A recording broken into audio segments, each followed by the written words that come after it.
Day 179, POPOs, otherwise known as privately owned public open spaces. So, this is by no means a program that is unique to San Francisco. I don't know where this originated, but I almost want to say New York. I'm pretty sure Chicago has one, but in places that are more prone to taller buildings, again, San Francisco, there's a reason we don't do tall buildings.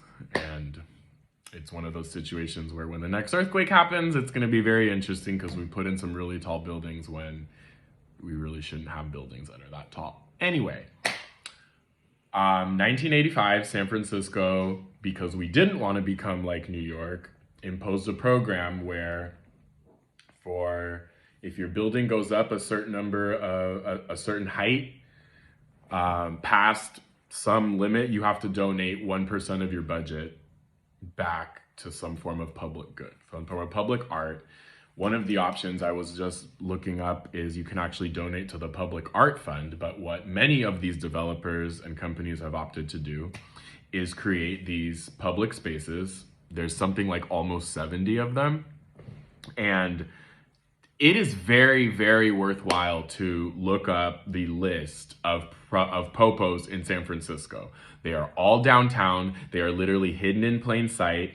And it's, again, very much open to the public, something that you can do in an afternoon, like from your hotel, like go and explore downtown San Francisco. And I'll tell you about some of my favorite ones, of course. But I don't know. I'm a huge fan of this program because there's like terrarium. I don't know if terrarium is the right word, but atriums, terraces, plazas, rooftop gardens. Like, again, almost 70 of them. And by law, they have to be open to the public. So take advantage. So in no particular order, I think maybe one of the most impressive ones is the Salesforce rooftop garden that you have to take an elevator to get to, that spans something like, if I'm not mistaken, I could be wrong about this, 4 football fields. I could be wrong about that, but it's huge. It's massive. It's this huge rooftop garden that you access from the transit center, but then it also connects to 181 Fremont, which is the second tallest building in San Francisco. Salesforce obviously being the tallest. So that's one. I love the Transamerica Redwood Park because there's freaking redwood trees behind the Transamerica Pyramid, which is one of the most iconic buildings, one of my favorite buildings in San Francisco. And there's a redwood park right there in the middle, forest.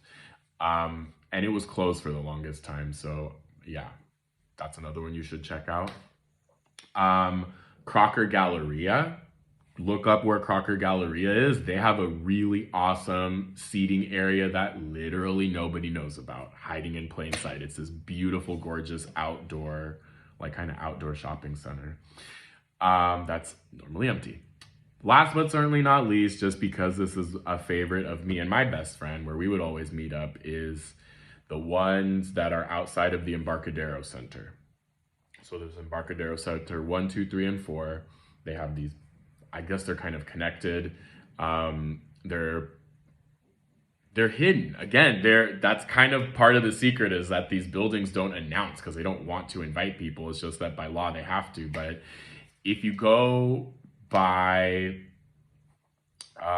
geez, the name of the restaurant's slipping me, but right there at Embarcadero Center, there's this huge lotus. And that's, yeah, anyway, that's one of my favorite privately owned public open spaces. So when you visit San Francisco, or if you live here, look up the list of privately owned public open spaces. It's pretty cool.